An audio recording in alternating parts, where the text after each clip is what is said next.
Man, 24 hours later, pretty much, what was the most devastating sports experience of my life. I've had a lot of devastating sports experiences, to say the least. Master Bruce CB, Twitter, Twitch, YouTube, just Master Bruce Instagram. The New York Knickerbockers have put me through a lot in my life. They put me through a lot. I've seen a lot of pain, a lot of anguish. None, everything pales in comparison to what happened last night. Watching the game, knowing you're getting walked down is one of the most painful things ever. Shout out to my man Eastside Gaming. Watching your team get walked down, get their chain snatched is one of the toughest things that could happen, especially in the Eastern Conference Finals. Haven't been there in 25 years. It's most of my life. All right. I've been on this earth way too long to have never seen the New York Knicks in the NBA Finals more than one time. I guess technically twice. I ain't get too many particulars but man, New York Knickerbockers were up 12 points with 9. It was like either 9 with 12 seconds, something crazy. They landed the game on a 20-6 run. Aaron Naismith hit 7 threes in the end of the last 4 or 5 minutes of the fourth quarter. He hit like 7 threes. Come on, man. I mean, that's tough. Got to regroup. It's a game one. Game one, shout out to LeBron James. Now, granted, this was a prime LeBron James thought process, but game one's a fill-out game. All right? You got to use the game one to see where you're at. Now, again, anytime you lose a game in that fashion, there may be some residual effects. Shout out to Chris Brown. There might be some residuals. I don't know who's spending them. Hopefully the Knicks are. You got the game at home, game two. Still got home. Well, we don't have home court advantage if we don't win another game, but I'll get to that. But we are still in a position to where we have a chance to do what we want to do. We still have a chance to win the series for sure. I think, again, Tyrese Haliburton, if you've been a consistent listener, Master VCB YouTube, go back and watch my old videos. Tyrese Haliburton's name has been mentioned many times. The reason being, he should be a New York Knick. All right, when he came out in the draft, we picked Obi Toppin, number 8 overall, before he was picked number 12 for the Sacramento Kings. Tyrese Haliburton should be a New York Knick. Isn't that bizarre? Isn't that crazy how that works? And you go back and look at drafts, see who got passed on and who got picked in certain situations. Tyrese Haliburton should be a Knick. And then on top of that, even if we didn't pick him, right? Say we still pick Obi Toppin, we still do everything. We could have traded Julius Randle for him because the Kings traded Tyrese Haliburton for Sabonis. And again, if you go back and listen to my videos for a long time, I've been saying that Sabonis. I thought Julius Randle was better than Sabonis. So if a player like Sabonis could get Haliburton, I don't see the reason why Julius Randle couldn't have. He was, I want to say their ages are pretty much the same. Their ages are pretty much the same. I was trying to see the season series between the Knicks and the Pacers. I want to say I'm almost positive we won. We won that. We won the season series. So again, we have reason to be confident versus this team.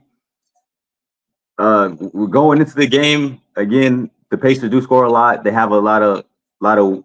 They beat you in waves. They have a lot of depth.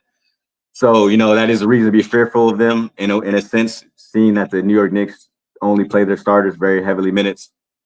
But be that as it may, the fact that they don't play a high level of defense, they make timely stops. Naismith's a good defender. Nembhard came out with some timely stops. Siakam can play defense. But overall, they're not a great defensive team. So you're able to run your offense fluid on them. That's why we were able to get the lead and hold it for a majority of the game. It just, man, it really just, like I said, it just was a situation where it almost as if all the moons aligned. Reggie Miller was calling the game. Are you serious? Reggie Miller was calling the game. Like, that's tough. That's tough. It's really tough. It really hurts. I'm sitting here. It's easy. It's much easier for me to hold my composure today opposed to yesterday. I was in shambles. And the worst part about yesterday, I had to work. So I worked midnight to 4 p.m. today, and then I went to go coach. So last night, I didn't even watch the first half. I didn't start watching until I want to say the end of the third quarter.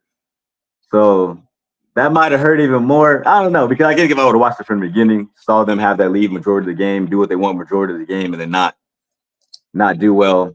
I mean, not win the game, that would have hurt. So one play doesn't lose a game. We all heard it. We've already said it many times. And I agree with that. There was a series of plays. Let's start with the most obvious. OG Anunoby and Karl Anthony Towns missed free throws. They both split a pair that would have gave us 4-point leads. If we make those free throws, we win the game. Another time with OG Anunoby involved.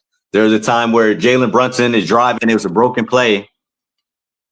And for some reason, OG Anunoby jumps as if Jalen Brunson is going to throw him an alley, but there was no reason for a smaller player to throw that pass over two taller defenders. The bounce pass was the only pass that was going to get there. So I'm not sure what OG Anunoby was even thinking to jump. He loses control.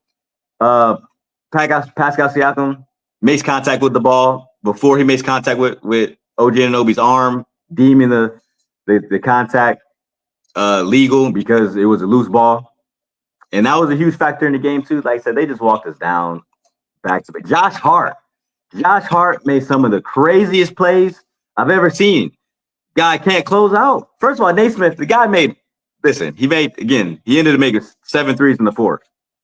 After 3, we're not getting our hands up. We're not closing out strong, chopping our feet, letting him do a pump and dribble to the side, pull up. What do you think? That's nursery basketball. That's middle school basketball. I would teach any middle school kid, if you're hot, the defense knows you're hot. Pump and take one dribble to the side, you're wide open.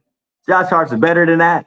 He had a couple turnovers as well, that's just the natural game of Josh Hart. He just has weird turnovers every now and then for whatever reason. Mikal Bridges, brother, we need you. Listen, let's go to a Bruce box score breakdown. I ain't put it in the title. What we gonna do about Bruce box score breakdown? Because I actually haven't looked at the box score. I actually haven't looked at I haven't rewatched the game at all. At all. No stats at all. My heart couldn't take it. But remember, no pain, no gain. So we still believing. Me and my guys, hey, listen, I'm not saying I don't believe. They're going to go to quick numbers. Naismith had 30 points, 8 of 9 from 3. Aaron Naismith hitting 8 threes. Come on, man. I mean, that's a tough, is that going to happen again? Haliburton had 31 on 12 of 23 shots. Really no one else had a crazy game. Pascal Siakam had 17 off 16 shots. Let's go to the Knicks, man. Mikal Bridges, 16 on 16 shots. I need more. We need more. We need more than that. OG Anunoby, 16 on 15 shots. Karl Anthony Towns, 35 on 17 shots. Brunson, 43 on 25 shots. They came to play. Brunson was a little tricky. How many turnovers he had? Let me take a look, see. Jalen Brunson, 7 turnovers. I could tell. I can think of about 4 on the top of my head. And he had another fourth quarter pass, a bounce pass, when he was trying to beat a press. That was one of the worst passes I've seen from any level of player, let alone an NBA player, clutch performer. He got lucky. The ball got to OG.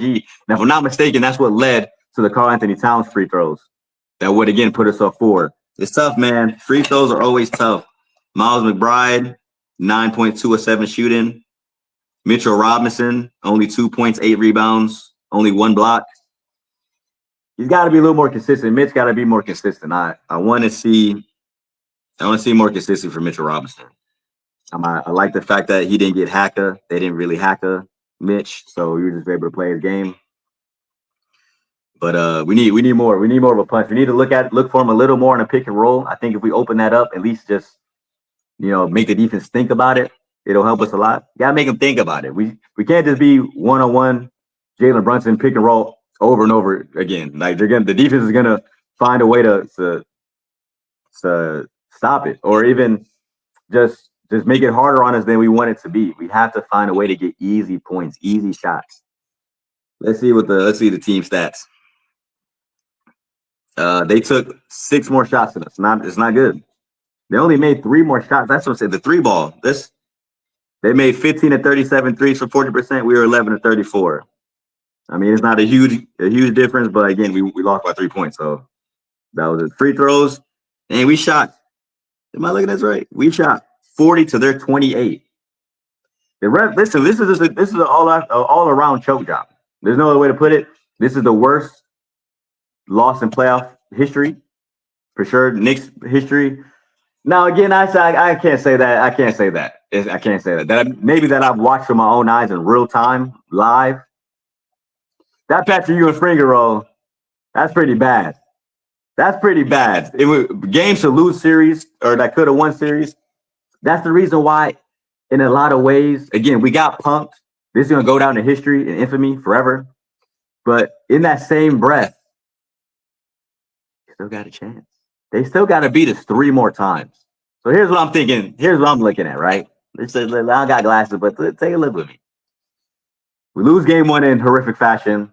It is what it is, water under the bridge. So let's say we get back, we get game 2 like we're supposed to do. We pass the P's like we used to do. All right. We get game 2. 3 and 4 in Indy. We get flexible and we split that. We're gonna split that. Preferably game 3. Preferably game 3 because I would like the back-to-back. I'd like the back-to-back, but hey, if we can't get the split, and then we just went out at home. 5 and 7. All right, it's easier said than done, but I think we can do it. Again, it's a historical collapse. And now at least we're gonna find out what the Knicks are about. They've been bouncing back all year. They've been, answering the call all year. We gotta hope this is no different. Like I said, I never would have imagined that I would have had to live through what I lived through yesterday. But in the words of a great American philosopher, joy wouldn't feel so good if it wasn't for pain. And as much as that hurt, as much as it, again, is going to last forever, if the New York Knickerbockers find a way to come back and win this series, it'll just be that, a footnote, a cliff note in the grand scheme of what happened, which is New York Knicks advancing to the NBA Finals. If we lose this series, boy, I tell you, we are gonna remember. I'm gonna have to live this game and day over and over until the Knicks win a championship, which can't really hold your breath for that. But Master Bruce CB, Twitter, Twitch, YouTube, just Master Bruce. Thank Father, you're a sick bastard. You're my man, 100 grand, but you're a sick bastard. And I ain't even gonna let you get on this. I'm getting off before you ain't even get on. But we gonna talk about it. We working. I'm coming back every game now. We making a video post every game. Maybe not right after the game, but before the next one. We're making it happen. Master Bruce CB, Twitter, Twitch, YouTube. Go back and watch the old YouTube videos. You'll see, like I said, I've been saying Tyrese Haliburton was a dog. I've been saying that. Instagram, follow a player. I'll follow you back. I'll follow you back.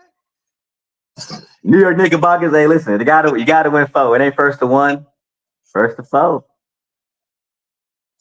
Don't hold me like you don't know me. Send it to a buddy, a Knicks fan, a Pacers fan. Let's get it.